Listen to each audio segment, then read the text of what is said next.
The sun beat down on Maple Grove, where Karen Walsh's Windchimes sang softly in the breeze. They weren't just decor, they were therapy for her autistic son, Ethan, whose meltdowns eased with their gentle, predictable tones. Karen had fought for years to create a safe haven for Ethan, a 10-year-old with eyes that saw the world differently. The chimes, hung lovingly outside their modest home, were his anchor, a melody to calm his storms. But to the Maple Grove Homeowners Association, they were a violation of Rule 47B, no external noise devices. It started with a letter, cold and official, demanding the chimes' removal or a $200 fine. Karen, a single mom stretched thin, pleaded her case at the HOA meeting. Her voice trembled as she explained Ethan's needs, how the chimes were prescribed by his therapist. The board, led by Patricia Henley, a woman with a clipboard and an iron grip on community standards, dismissed her. "Rules are rules," Patricia said, her lips tight. "We can't make exceptions." Karen left, humiliated, the chimes still ringing in her heart.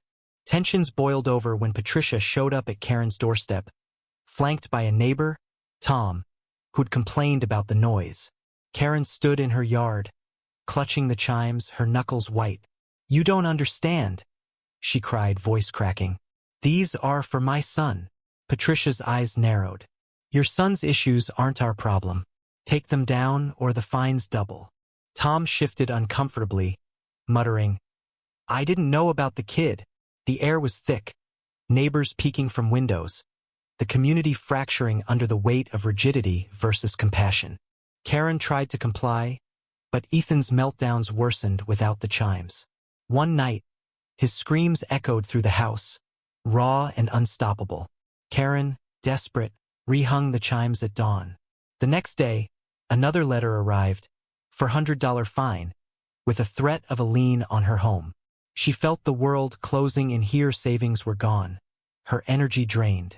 She turned to the neighborhood, posting flyers explaining Ethan's condition, begging for understanding.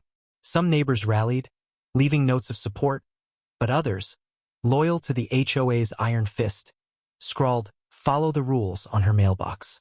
The climax came at the annual community picnic. Karen, uninvited but defiant, arrived with Ethan, the chimes in her hands. She stood on a picnic table, her voice raw with emotion. "This isn't about noisy, it's about my son's life," she shouted.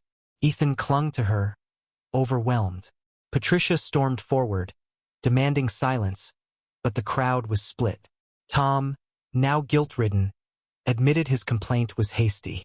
"I didn't know," he said, voice low. A few neighbors clapped for Karen.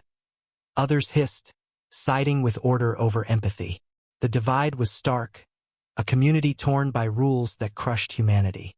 The HOA doubled down, issuing the lien. Karen, broken but resolute, sold her car to pay the fine, keeping the chimes for Ethan. The neighborhood never healed. Families moved away, whispers of that Windchime fight lingering like a scar. Karen and Ethan stayed, their chimes a quiet rebellion, but the cost was heavy, trust shattered, hearts hardened. The bitter truth settled in. Rules meant to unite had torn them apart, and no one won. What would you have done in Karen's place or Patricia's? Can justice exist when empathy and order collide?